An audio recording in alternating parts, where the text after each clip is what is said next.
Now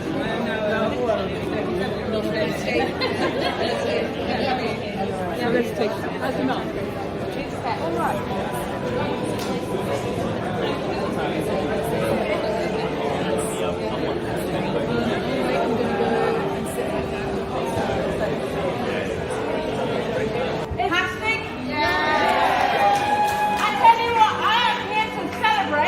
I'm here to celebrate 15 years of waiting and now a Labour government.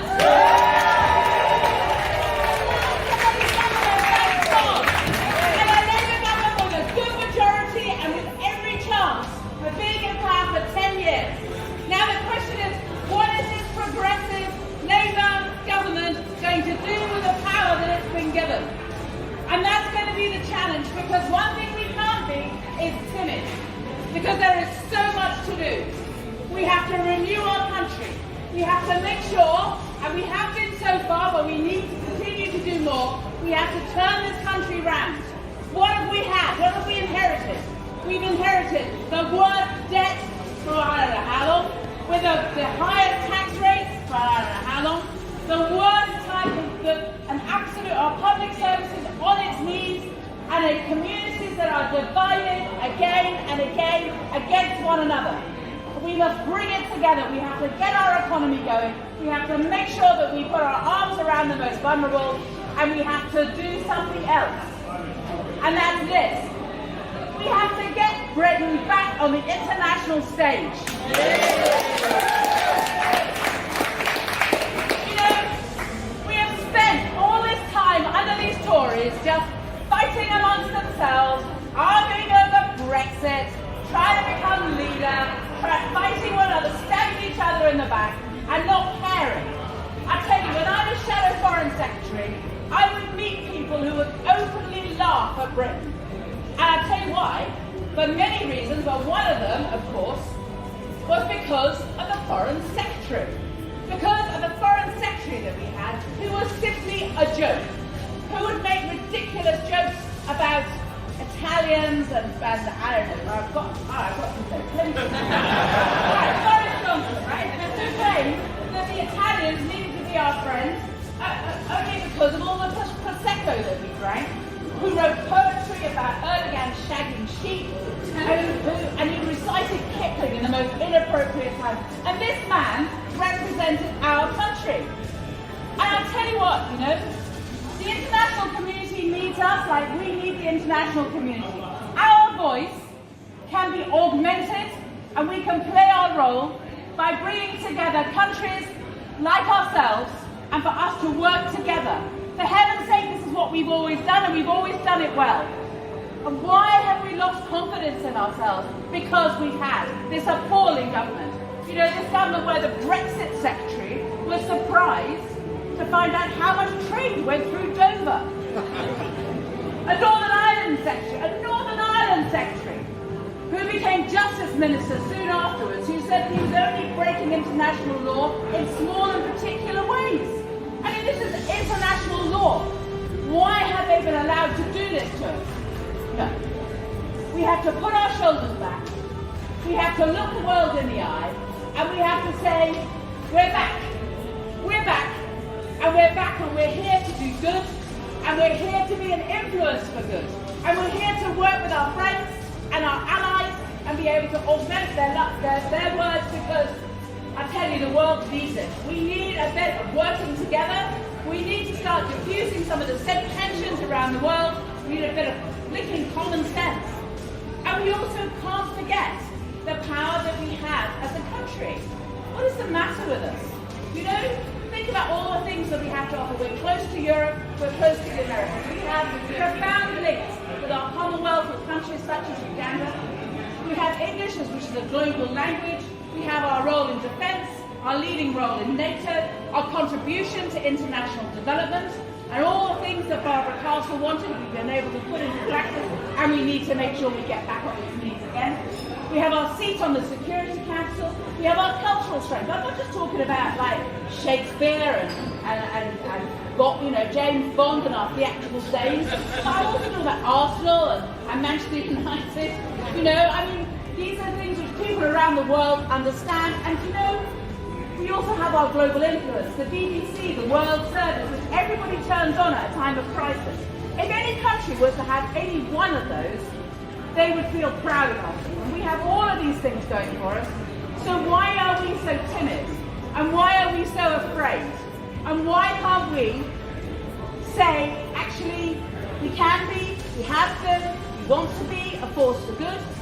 We not only put our arms around the most vulnerable within our country, but we put our arms around our friends internationally. And we work with one another. And we believe in international law. We believe in international institutions. We believe in rights. We believe in peace. I am so honoured to be on a platform with the guests from Ukrainian Rada, with someone such as Bobiwine, who I've had the pleasure of meeting.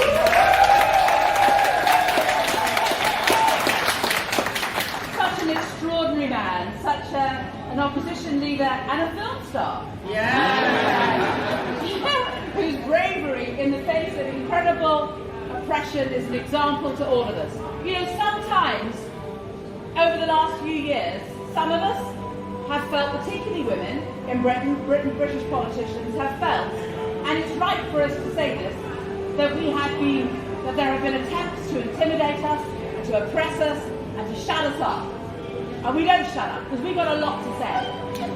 But what we go through is of nothing compared to some of the things that some of our brothers and sisters around the world need to do, and what they have to face just in order to make sure that they give a voice to the voiceless. I'm so proud to be on a platform with you all. Thank you very much.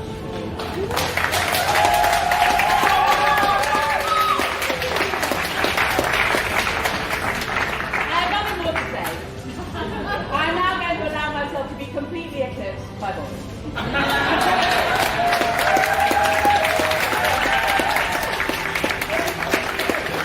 Ladies and gentlemen, Bobiwine, who we didn't actually know he was going to be here a couple of weeks ago because we got a text message saying, by the way, Bobby's been shot by the Ugandan police.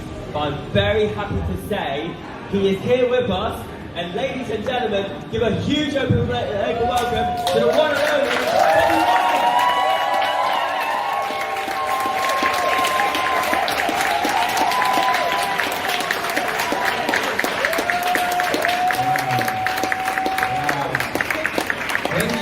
Thank you very much, ladies and gentlemen.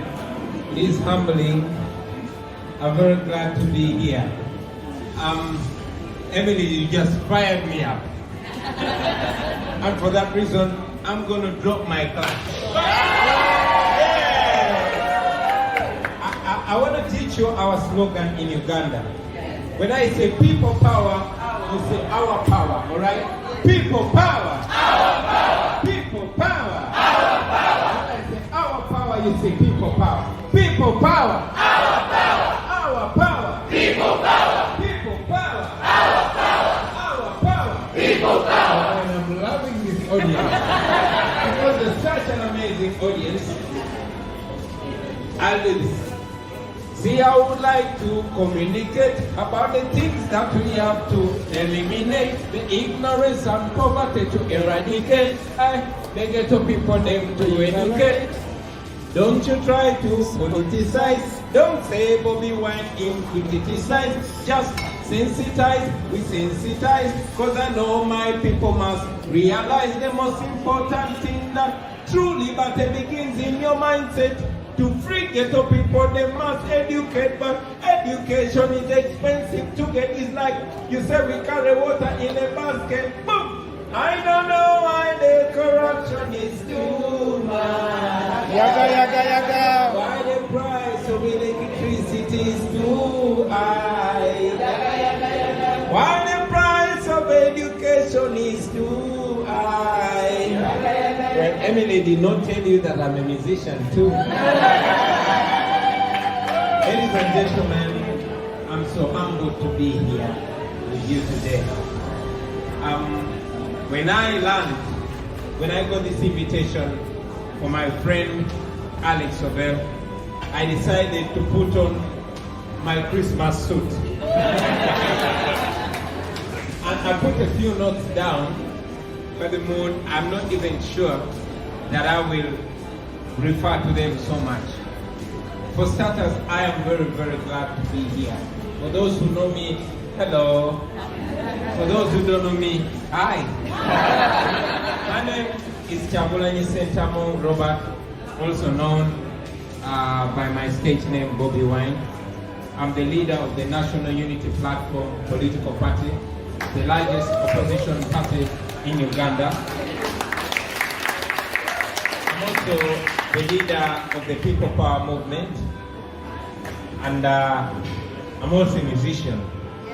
As a matter of fact, if it was not for the election fraud of 2021, I would be addressing you as the elected president of Uganda. I'm glad to be here. Special thanks to you, Alex, for the invitation and the opportunity to speak at this conference. I also want to salute the members of parliament from the Labour Party and indeed other parties for standing with us, for always amplifying our voices and echoing our cries for democracy, for the rule of law, and for human rights.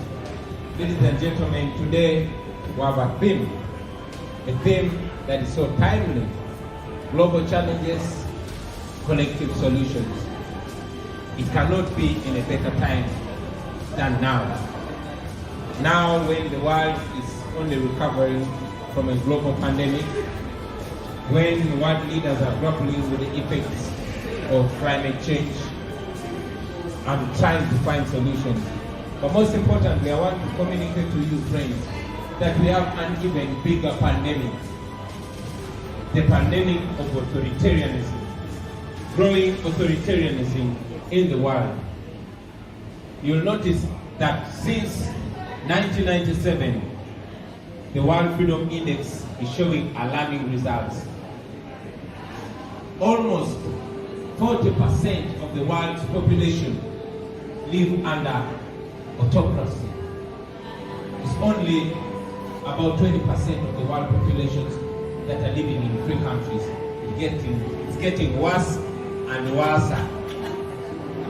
So that is not just a problem limited to the territories where there are these dictators. No. As you can see, ladies and gentlemen, even in this, our midst, we have Ugandans. Very many of them left their country because of reasons to do with governance. Some of them cannot live in their countries because they are critical of the government where they are supposed to be living. And others, because of the dictatorship and the after effects of dictatorship, like corruption, like gross human rights violations, and others are forced to leave their country. So you'll find that the effects of misrule go farther and wider than the territories that are being oppressed. And I must remind you, ladies and gentlemen, that dictators read from the same playbook. They advise each other, and sadly, they look out for each other. They cooperate so much in their evil schemes. What we have to ask ourselves, we that profess democracy, that profess human rights, we have a big question to ask ourselves. Are we as united as dictators? Are we working hard enough to preserve democratic values of human rights and the rule of law, like those that are seeking to destroy them? In the case of Uganda, and I'll talk about Uganda so much because that's where I come from. General Museveni, who is now past 80, has bestowed the biggest powers to his son. His son, who he recently elevated to be the chief of our nation's military, just yesterday announced that his military, because it is military, will not allow any civilian ruler, any civilian leader after General Museveni. Now, General Museveni has been president of our country for close to 40 years. He took over power when I was only 4 years. I am 42 today, and he's still president.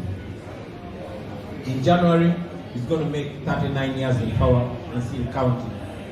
And as if that is not terrible enough, the 80-year-old general is in advanced stages of passing power to his son.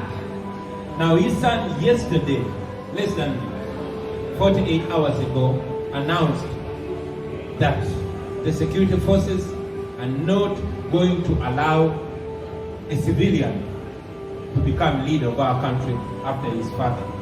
Now this is a country that is made to go to the polls again in January 2026, about a year, very few months from now.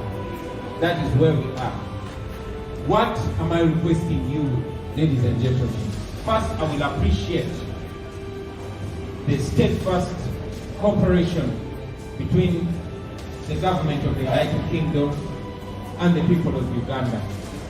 We have a historical relationship that dates back several decades. The UK government has supported the people of Uganda in their development efforts, has supported in maternal and reproductive health, has supported in the fight against corruption, has supported in regional security, among others. We appreciate that. But we are asking for much more than that.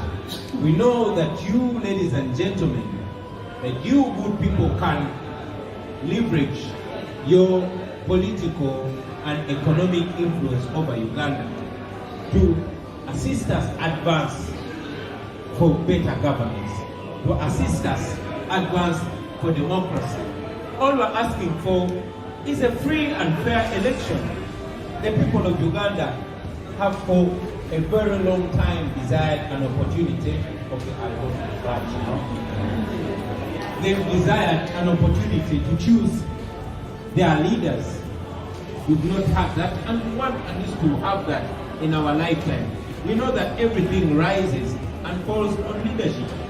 We know that because the leaders in the UK are accountable to the citizens, that is how countries like this one develop. We want the same. We appreciate the sanctions that are being slapped on the corrupt officials, have been slapped on gross human rights violators, and we're asking for more of that. We're asking you to help us hold those people accountable, because ultimately it is the international voices, it is the voices of the development partners that are listening to so much. While we keep pushing from our angle, we request you to also assist us, knowing that collective efforts and collective solutions are what are going to help countries like ours. I speak about Uganda as a case study, but I know that there are many other countries that are oppressed that the UK deals with. We request you to hold these dictators to the same standards, to the values that you hold so dear. Otherwise, it will be so shameful for a world-renowned dictator like General Museveni and his son to proudly stand and say they are having a collaboration and a cooperation relationship with the UK, a country that is known to be a world-renowned democracy. I thank you very much, ladies and gentlemen, for listening to me. And I thank you for the invitation. I thank the people of Uganda for not giving up, and I request you not to give up on us. Thank you very much.